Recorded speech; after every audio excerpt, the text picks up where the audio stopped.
Boom, boom, boom.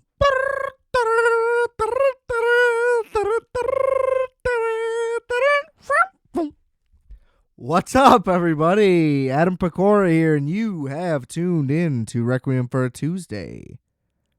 How the hell are you? Big one today, bittersweet. As you heard, the theme music unedited, completely as is to start the episode. We got Curb Your Enthusiasm ending last night after 12 seasons, a 24-year period of said seasons, 25, whatever.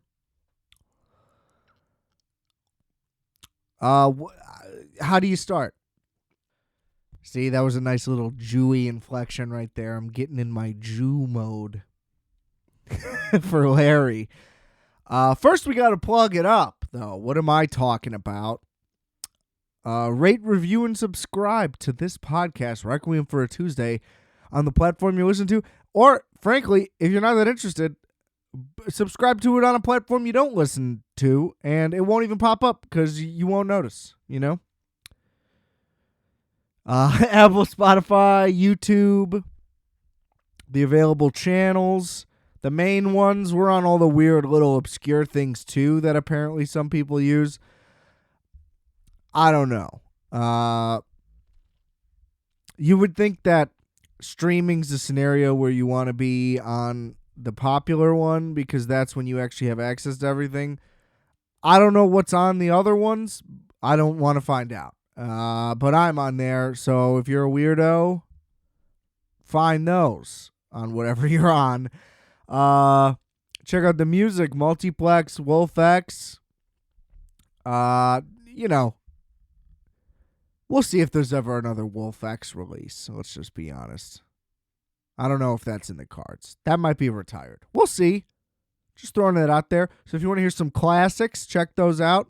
Multiplex, new record within 3 years. That's the announcement and timeline that I'm willing to commit to with confidence. I think within 3 years we can get something done. Follow me on Instagram at adam.rfat. The merch for the podcast. See, I knew I left something off of there. rfat.bigcartel.com. Everything linked in the description below. Check it all out. We got lots of goodies, lots of art, lots of merch. Not lots of merch, but lots of art that's free. So, what more can you ask for?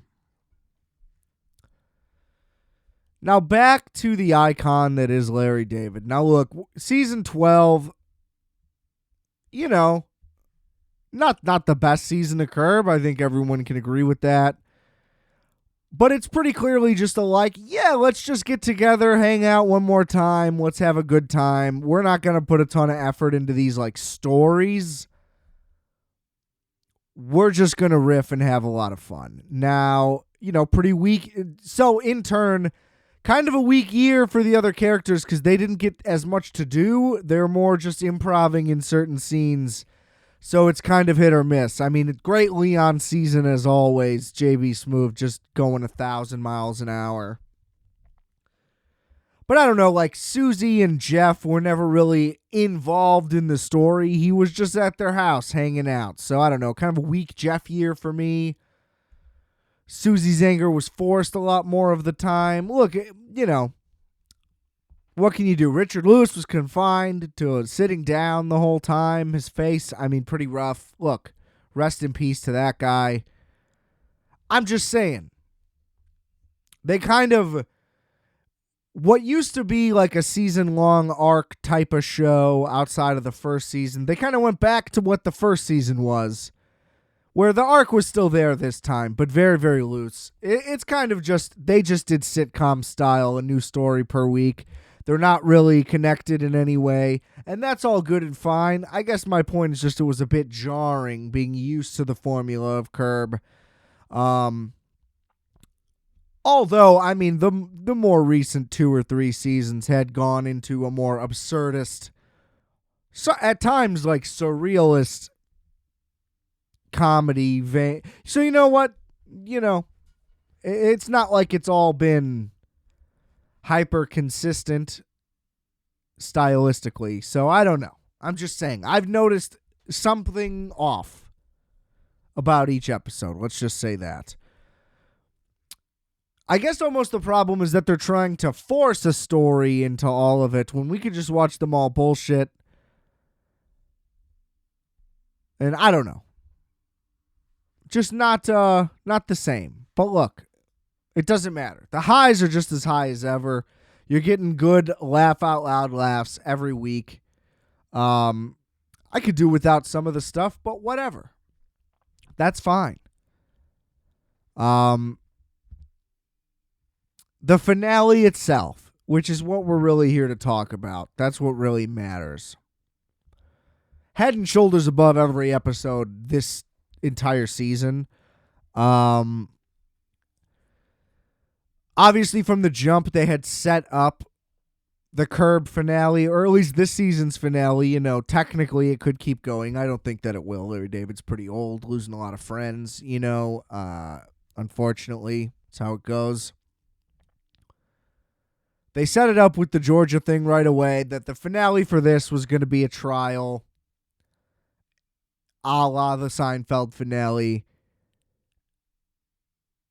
and that they were going. I assumed that they were going to recreate the finale ever since episode 1. And I guess, you know what? Let's just be honest. Now that I'm talking it out, maybe that's where the whole last part that I said came into effect.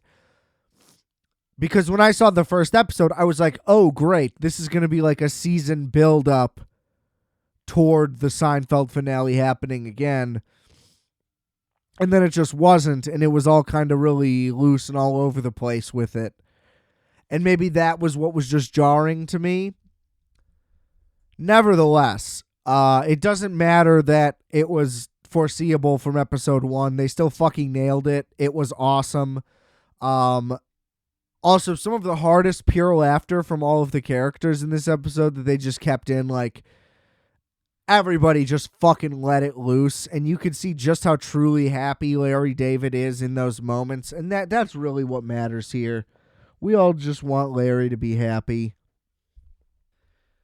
So anyway, you know, given all the great bits in the episodes, they finally kind of wrap up the story in that everybody's going to Georgia for the trial. Same premise happens, you know, they bring up people from throughout the history of Curb. A lot less in-depth than on Seinfeld, because Seinfeld, you know, it was truly trying to be the finale for all of it. So a little bit less than that, but it's all the same beats.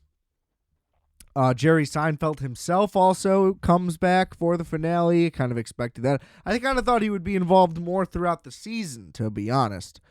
So it was a little surprise at that, but whatever, you know.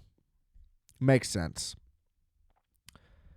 Look, Larry has famously maintained that he thinks the Seinfeld finale is good. I'm also in that minority that I'm surprised is a minority. I've always loved the Seinfeld finale. I think it's incredibly fitting to the series in every way. And like anybody who wanted the lame sitcom ending, like I just don't know what show you were watching. Like, you know, whenever I read that was like the criticism of it, I just don't get it, frankly. Like, obviously, I didn't watch it at the time. I was, 3, I think, if that, when it aired. So I didn't know what the hell was going on. But upon seeing the entire series front to back, like, it's a phenomenal ending. I've always thought that as a child. I think it now as an adult. This has been a motif throughout Curb Your Enthusiasm. As well, it comes up every now and then, most famously the Seinfeld reunion season, which to me is also the greatest television reunion in history. You know? Everybody, the fact that happened and people are still like, well, what if there's a Seinfeld reunion? It's like, that was it. They did it. As a show within a show, which is incredibly fitting for it. And the way it was done, it's all very fitting for Seinfeld, which is an unorthodox show from the jump. Both Seinfeld and Curb were essentially founded on the idea that Larry David is uncompromising. And so Larry David does what he thinks is the best move, and it's almost always been the right move. So I don't know. Also a famous Curb thing, he makes fun of the movies he tried to do that failed, which is great.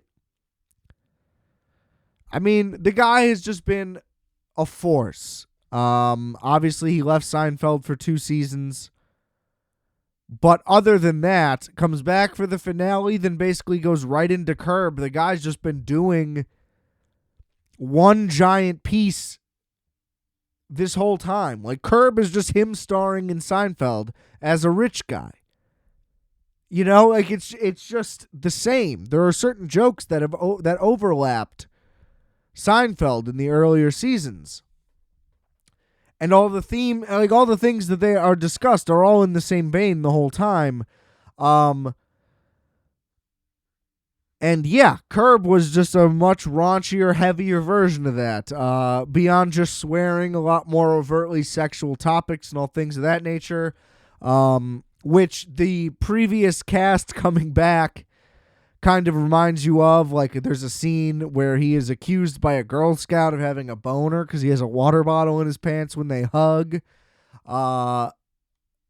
He makes a Jewish woman drop out of a ski lift because she can't be with a man after sundown and they're stuck, and she like breaks her leg or whatever. He just goes, "Are you fucking crazy?" or whatever. Amazing stuff. Front to back. The Seinfeld season is, of course, my favorite, just as a Seinfeld fan. But season 4 and 5 of Curb are pretty unbelievable.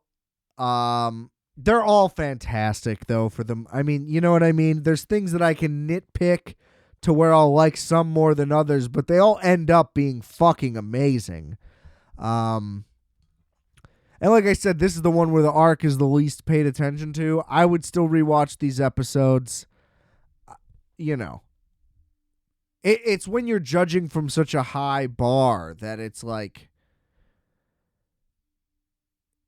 you know, it's a disservice to compare it to the previous seasons, I suppose. That's my conceit. That's on me. There's just, like I said, such a high bar to hold it to with all the other great comedy that has come from this show. So anyway, then all the beats continue the same way. Larry is convicted. He gets a year from Hank Schrader is the judge for some reason. One of the things about Curb that has always bothered me when they have famous people play themselves, but then they'll have just as famous of people play characters. I suppose that's a joke within a joke, but to me it's just distracting because you're so used to them addressing the other people as famous people. Shout out to Ted Danson, too, throwing him in at the end, getting him some last-minute jokes. He was always fucking awesome on this show. This season, the least of which, they really gave him, like, nothing to do. But it's fine. Like I said, it's all fine.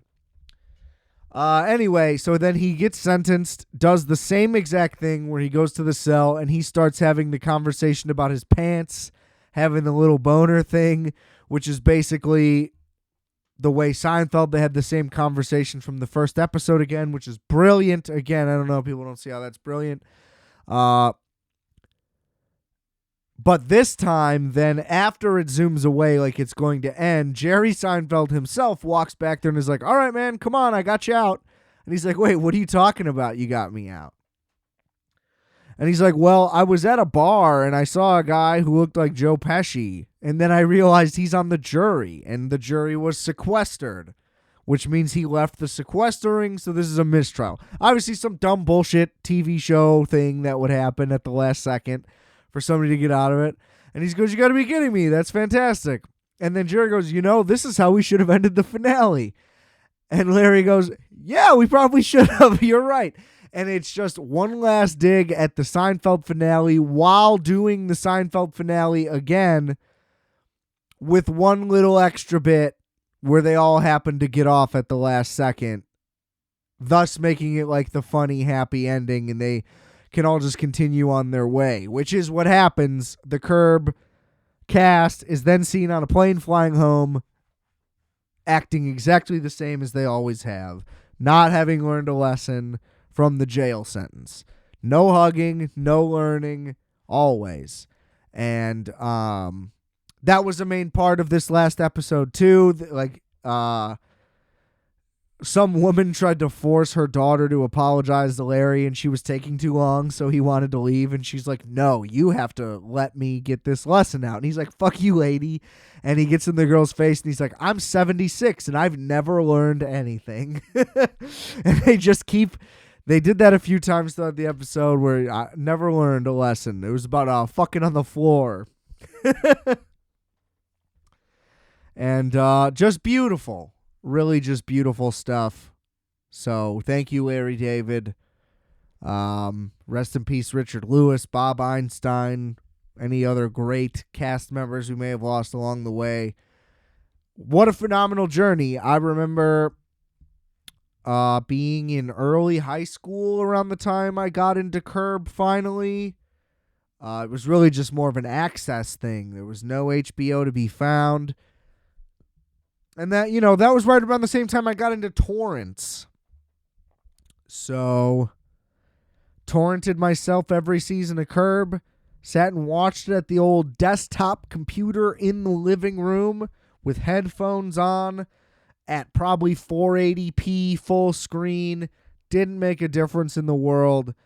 Getting yelled at because of how loud I'm laughing while people are trying to watch TV. It's like, well, if you guys would just agree to watch Curb, do you not see the irony here? Nonetheless, different times. But of course, shitty headphones too. Just everything about it, low quality, very low quality. Except for the comedy. The comedy quality was always high, thanks to Larry and company.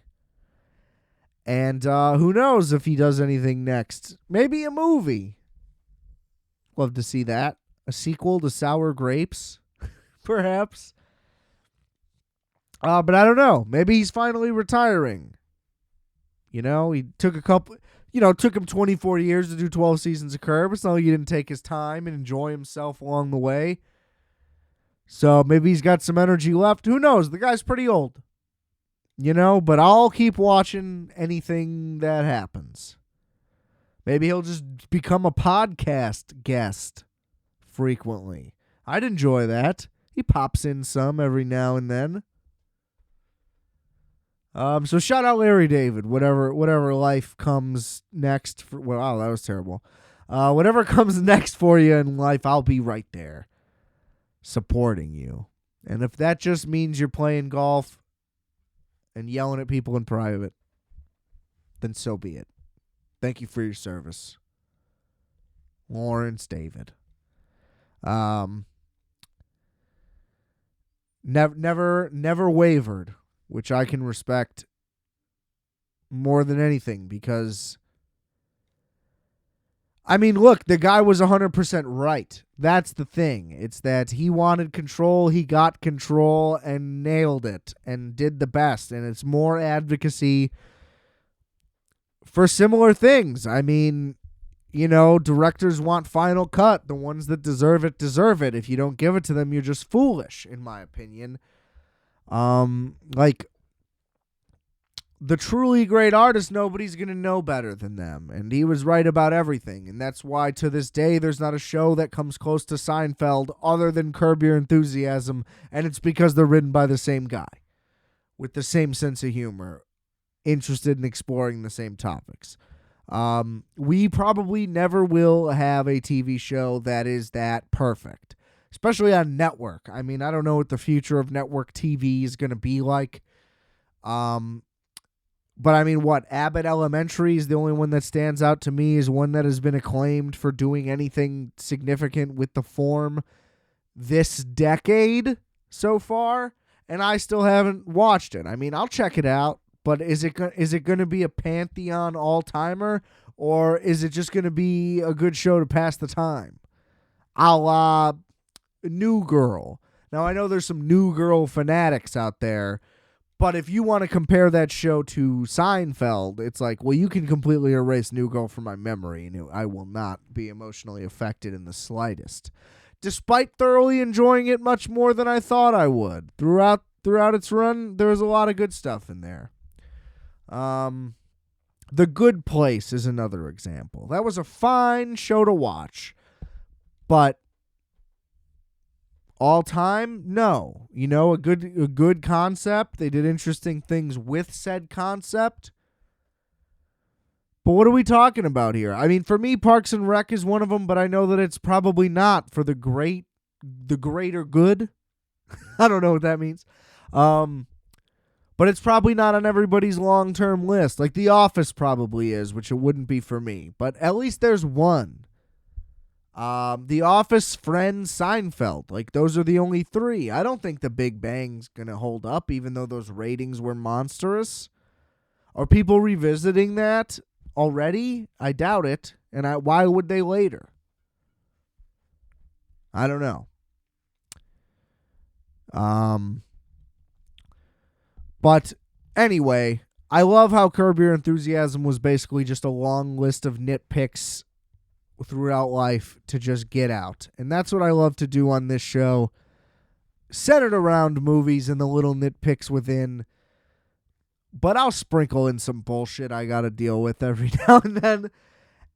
And, you know, I don't know if that would be a part of even my mental analysis if Seinfeld and Curb were not so formative for me. It's hard to say. Would it be my sense of humor at all if not for those? I don't know. But I feel like I learned my love for minutia from these Jews. So thank you, New York Jews. You know what I like. This is one of those episodes that I was nervous about doing, and I stalled a lot throughout this recording. It may not seem like it, and look, I only spent 20 fucking minutes on it, so I'm already probably exaggerating as far as you're concerned.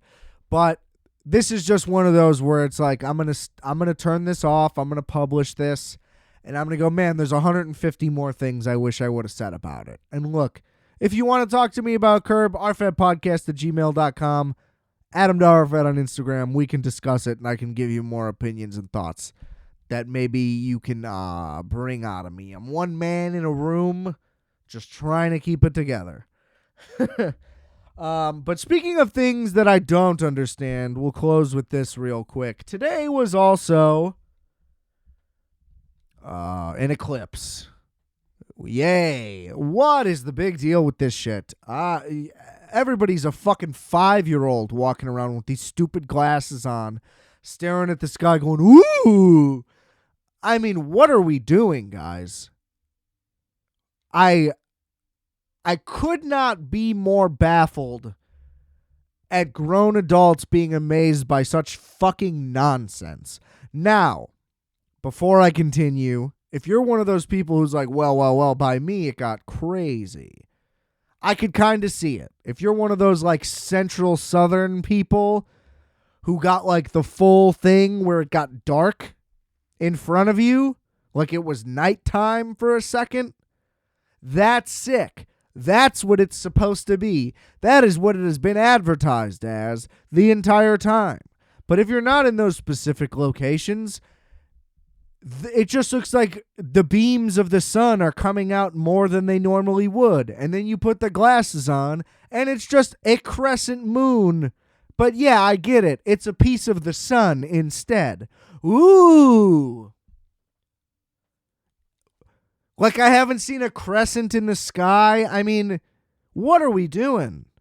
It was the equivalent of a cloudy day. Oh, sometimes the cloud goes over the sun. Oh, then the cloud moved. Now the sun's brighter again. What are we doing?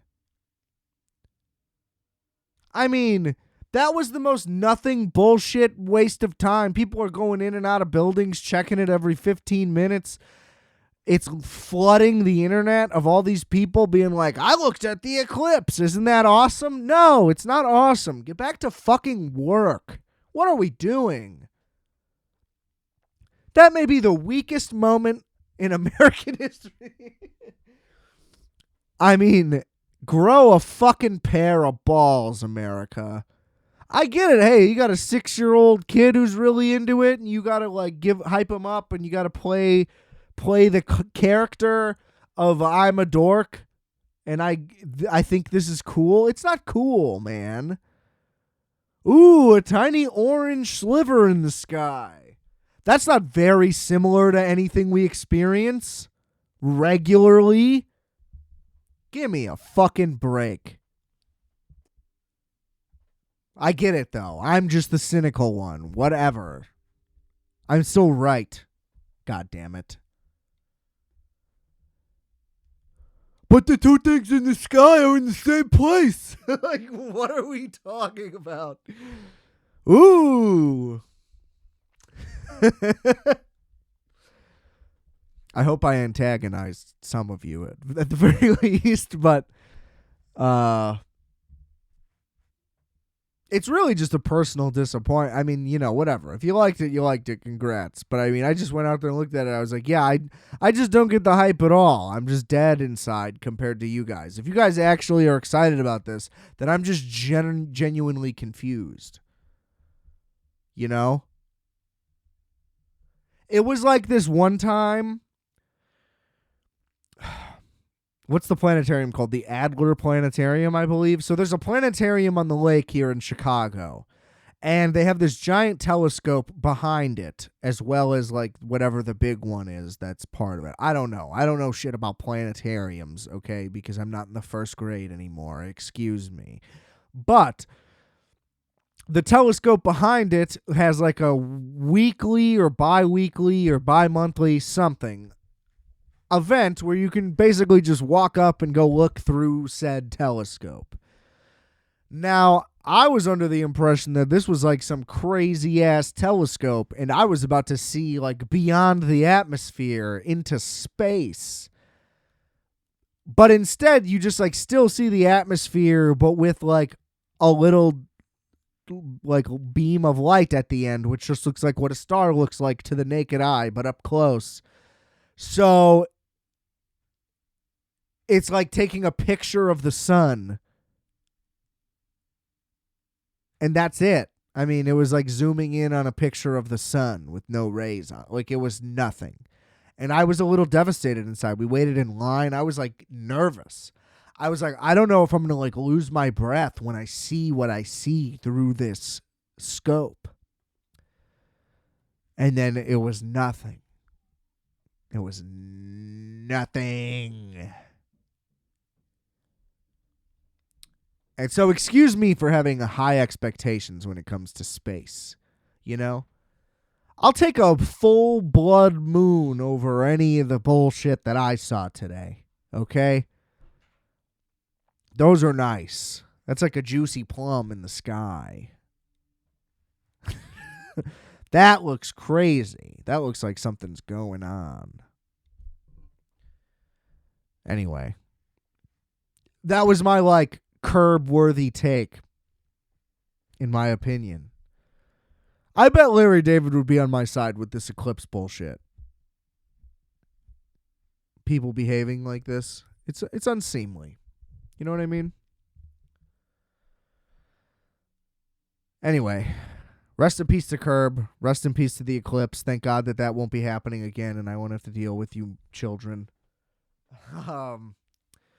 Next week, we got some stuff. So this week I was gonna do Sicario, but the Curb finale came up, totally threw me for a loop.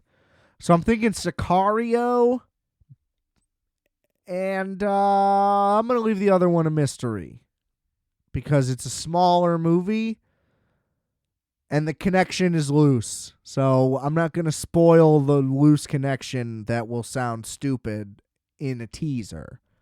Sicario next week. Denis back at it. Fucking love Denis, dude. I'll suck his dick right now. Rate, review, and subscribe to Requiem for a Tuesday.